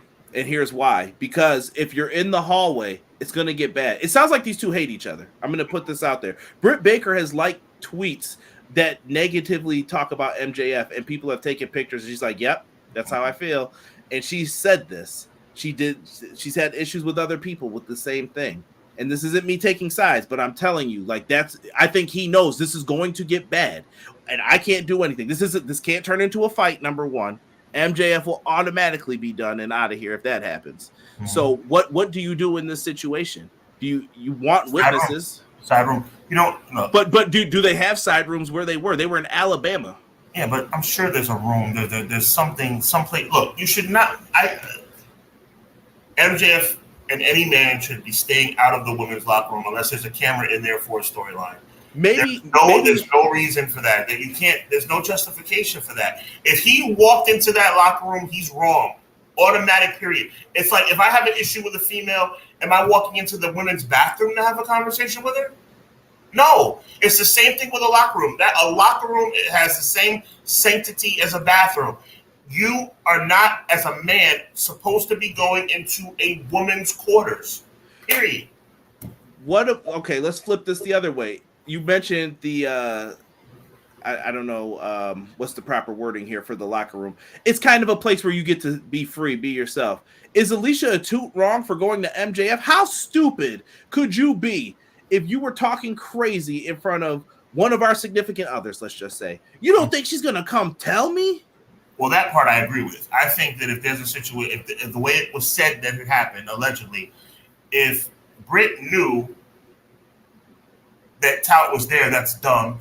And Tout hearing it, of course she's going to go to her boyfriend. I don't have a problem with that. I mean, I think it's messy, but then again, you got to be loyal to the person that you're with.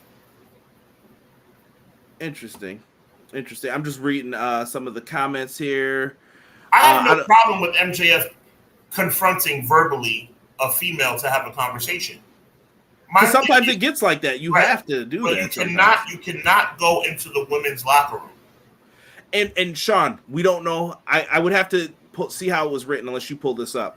Did he? Because it said he knocked on the door. Did he say knock and say, "Can you come out here?" No, I'm not coming out. All right, then. I don't really care. I'm gonna tell you this. I'm gonna tell you this one time. Stop saying what I don't know what she said. Maybe she was talking crazy. But none of us know what actually happened. But I have no problem playing around with that particular possibility. MJF goes to the door, knocks on the door, says, Britt, I need you to come out. I want to have a conversation. Britt says no. MJF has to walk away and catch her another time.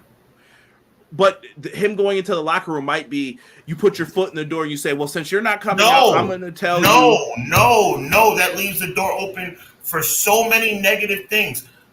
You do not cross the threshold of the women's locker room. But I'm saying, what if he didn't? What if he didn't cross the threshold and he said, I'm letting you know? You should be opening the door either. You should not be opening that door when women are sitting up here getting dressed. But I think we're thinking of it like they're getting dressed. I'm saying he probably did this after his match because here's the rumor of what it was about. Him and Will Ospreay got an hour, and she thought that wasn't fair. Guess what? Your beef's not with MJF if that was the problem. Your beef's with Tony Khan. Go talk to the dude who formats the shows.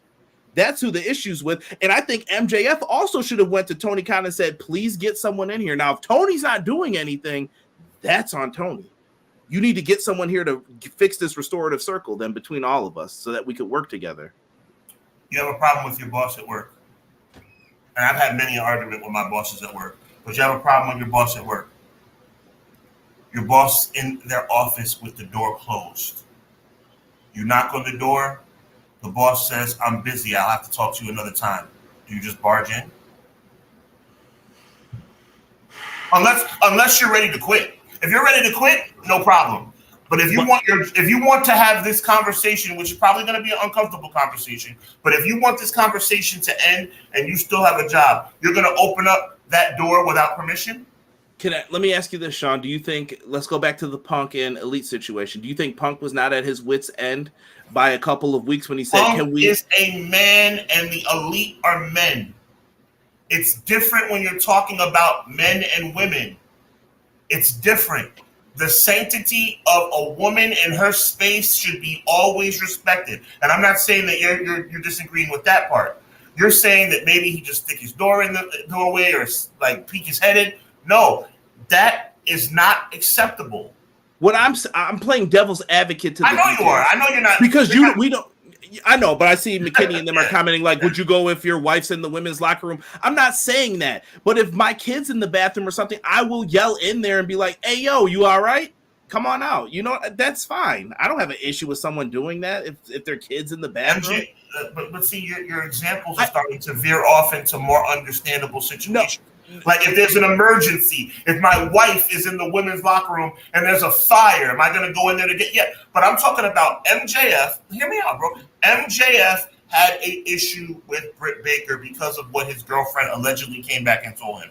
MJF knocked on the door, and then when either the door wasn't answered, or if the door was answered and Britt said she wasn't coming out, MJF should not crack the seal of that door because that is the woman's locker room. And the second that door is open without a come on in, he is wrong. And to the people like M. Leasy and others who have said he should have been suspended for that, I don't know what happened. You don't know what happened. But if MJF went into that locker room or stepped a foot in that locker room or looked his head into that locker room without being invited, he should have been suspended.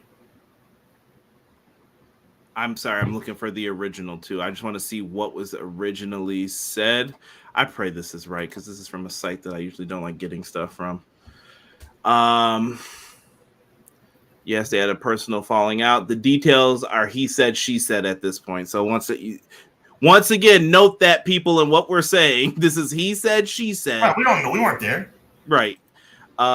With everything. Spoke at one point. Ospreay also spoke to Britt Baker as well. Word was we took issue with it. Yeah, see, this doesn't mention the locker room thing. That must have came after the fact. To me, that's the key. To me, that is the key. If MJF went into that locker room or opened that locker room door when he wasn't supposed to, then he should be suspended. If he was in the hallway like, yo, Britt, I need to talk to you. I don't care if he was out there. If he felt strongly enough about the subject and he was, yo, Britt, I'm waiting. I don't care how long it takes. I'm going to wait in this hallway. That's fine. But the second you say, you know what, F this, I'm going to walk in. No, you can't do that. That's wrong. Absolutely. Absolutely. But here's the thing. Don't you think HR would have had an issue with it? This is the stuff that's playing in my head. Mm-hmm. If HR is doing a reasonable investigation, well, why were you in here? Did everybody say, like, here, there's no room anywhere else? Someone's changing in the closet, and you guys don't probably want naked people around you while you're having this conversation. There's no one in here. Go, we'll guard the door, and then when you're done, get out. Yeah, but that sounds like you've been invited. If you've been invited, that's something different. Right. This was after his match, though, too. How long did this fester? Was it after the show? Before? I don't care how long it festered. I don't care how long it festered. No, I don't care. Sean, but I'm saying in the parking lot. Sean, but what if they negotiated it that way? Like, Britt's like, I'm not leaving out of here. I want to do it in here. Come on in. It's all fine. Everyone surround the door. You bring your witnesses. I got mine. And then let's have the conversation. Well, what do you again, like I said, I led with it unless it was an invite. If she was complicit with him coming into the locker room, all bets are off. And by the way, I'd still be hesitant to do it even if she was complicit. You know what? Maybe there's a better place we can. Let's go to catering. Let's go outside in the parking lot. Let's do something where I'm not in the women's locker room. And my point being to this, by the way, shout out to people who want to run smaller arenas. Maybe they don't have that many places either, because this was a smaller arena in Alabama. This isn't MSG. This isn't the what's Brooklyn site now that they have that arena. This isn't the Staples Center. You know what I mean? I live in a 2-bedroom apartment. I don't care if that means I have a kitchen, I have a living room, I have 2 bedrooms, I have a bathroom. I'm not meeting you in the bathroom. There's other rooms in the house. Sean, I'm saying this place is crawling with people, and I'm sure. Care. Then it's not meant to be then, Conrad. If this place is crawling with people, wait, but hear me out. We're talking about leaks, right? I don't trust you. I'm not having this conversation near you. You're not even involved in this. Go away. You know what I mean? I'm not disagreeing. I'm in the hallway. I'm not disagreeing. I'm not saying force a round peg in a square hole when it comes to, like, let's have a conversation out in the open so people can hear our business. You know what the option is? It has to wait until another day. It has to wait until another day. This same issue that allegedly happened, you don't think MJF could have talked to her the next day or the day after that or the day after that? It didn't go away. Britt's not going to forget. MJF's not going to forget. MJF's girlfriend's not going to forget. You do not step foot in that locker room, because the second you step foot in that locker room, you are wrong. By definition, cut and dry, black and white, A, B, C, D, you're wrong. Period. McKinney brings up MJF should be suspended if he went to that locker room. Facts. Right. So if MJF did that, but let me ask you this then. And by the way, we don't know if he did this. That's why this point, this conversation is kind of like stupid. Right. I'm rolling my eyes at it too. I'm done. Like, because I'm playing a lot of like, well, you don't know, but if this is the situation, that is the situation. MJF should be suspended if he went into the locker room, and that's facts. Right. But is HR going to stick their neck out for him, or the disciplinary committee? I don't know. They fired CM Punk, their biggest draw. So now if you're telling me disciplinary committees and people are lying in HR, that's a bigger problem. True. That will ruin a lot of your cases. That's an operational problem that can bring down, that tells away the very fabric of the entire company. Someone said, let's find Tony Khan. Tony Khan might not be the issue here, too. I saw Matt say something about him. Tony may not know any of this happened. We don't know that. Nobody was like, it was brought up to Tony Khan several times. No one said that. No one said. Maybe Tony's like, what's wrong now? And I'm sure he feels that way, too. As you got, it's tiring. By the way, just a little side note. Any problem between a man and a woman in a business setting should be mediated anyway, just for liability purposes. That's what I'm saying. Where's this disciplinary committee to, once again, it's called the restorative circle in the business world. You have to have the conversation. All right, can you two just work together? I'm not saying be buddies or anything like that, but do you know what this all circles back to, Conrad? What? All this conversation, us fighting back and forth about the door, all the conversation about the argument, all the conversation about tussles and issues in the backstage area. You know what it all circles back to? What we said from day one. Tony Khan's lack of being able to lead a locker room. Yes, if you're looking at it from the standpoint of this should not be tolerated from the get-go. I mean, we're standing here a year later from one of the biggest controversies in AEW's short history. What has he done to improve it? Because it seems like same song, different verse. 100%. And we'll flip this into this. If we get more news on this and coverage, we'll discuss. But tonight, Monday Night Raw is about to start in a few minutes. We got the Wyatt Six finally making their big debut.